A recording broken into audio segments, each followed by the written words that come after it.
Imagine waking up after weeks of strict dieting, only to find your body looks softer and smaller, rather than lean and toned. On the left, healthy muscle tissue. But observe the right side, where decreased activity leads directly to muscle atrophy and increased adiposity.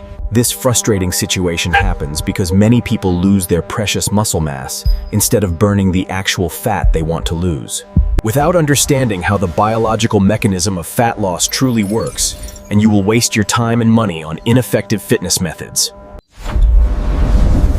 Your body does not burn fat through magic, but through very clear physiological processes. When you consume less energy than you expend, your body must find fuel from internal reserves, mainly from your stored fat cells. Triglycerides inside those fat cells break down into fatty acids and glycerol, then travel through the blood to your active muscle tissues. Inside the cellular mitochondria, oxygen helps oxidize these fatty acids to create the energy required. The final products of fat oxidation are actually carbon dioxide and water, which leave your body primarily through your rhythmic daily breathing. You do not sweat fat out of your body, because most of it is exhaled as gas through your lungs every second. A common misconception is that exercising until total exhaustion is the only way to maximize the amount of fat your body burns.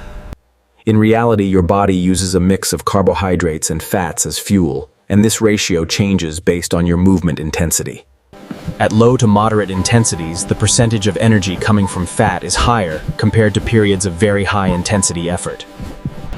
However, heavy training is still vital because it creates a total energy demand that forces the body to utilize its fat stores.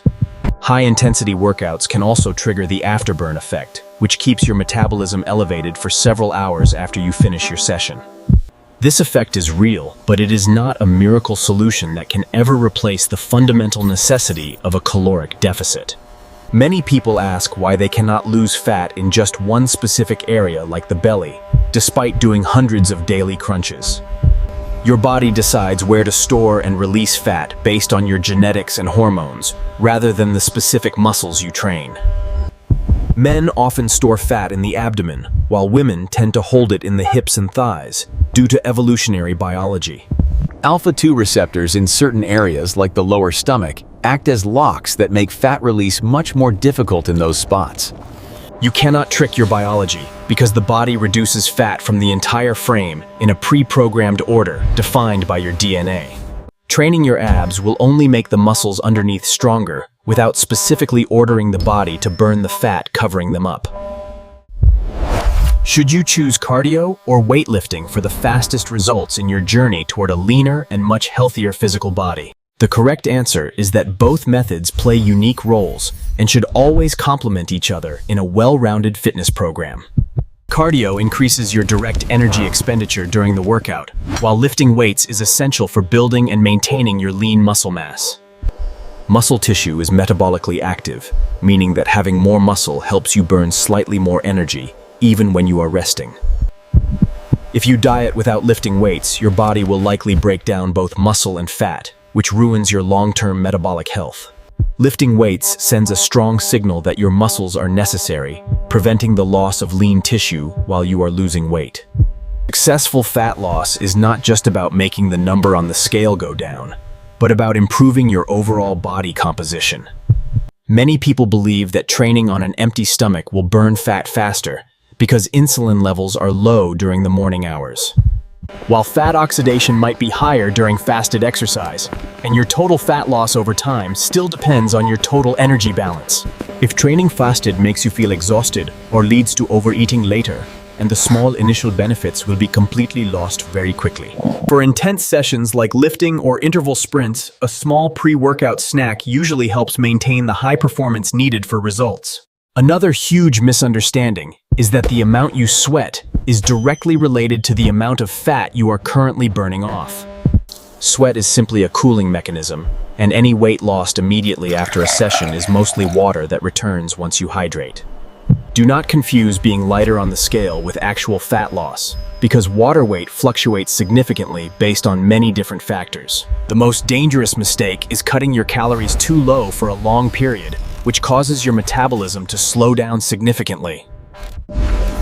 When energy is too low, your body adapts by increasing hunger and breaking down muscle tissue to save energy for vital organs.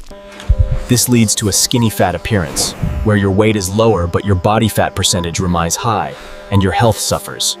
The correct solution is a moderate deficit combined with high protein intake and consistent strength training to protect your metabolic rate always. Since fat loss is an oxidative process, efficient breathing through your diaphragm can support your performance during long and steady cardio sessions. Proper breathing helps you perform better during exercise, but there is no evidence that breathing alone can significantly increase your fat loss. If you want a specific plan, and start by combining intensity with recovery in a way that allows your body to adapt slowly. You could start your week with high-intensity intervals, like short sprints, followed by active recovery to keep your heart rate elevated. The next day, focus on full-body compound movements like squats and deadlifts to stimulate as much muscle tissue as possible today. Incorporate moderate-intensity cardio in the middle of the week for 40 to 60 minutes to build your aerobic base and endurance. Include at least one day of active recovery, like a light walk or cycling, to help your muscles repair and grow stronger. Finish your week with another strength session focusing on muscle groups that need more attention, and one final longer cardiovascular workout.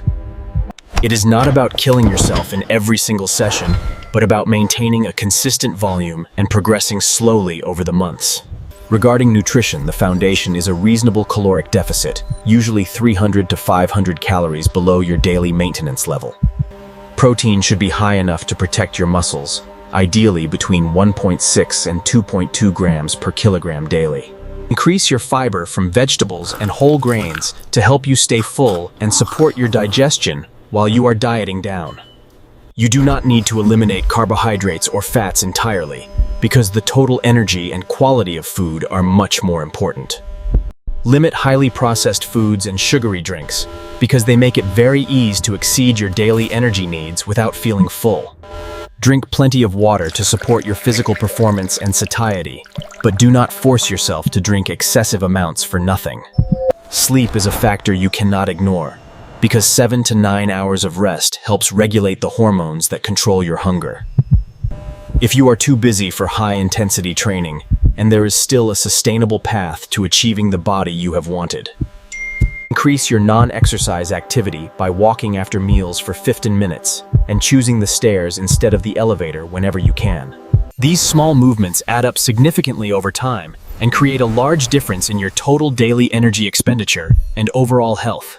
Eat slowly and stop when you are about 80% full, while ensuring that every meal contains a high-quality protein source. Optimize your sleep environment by keeping the room cool and dark and limiting blue light from screens before you go to bed.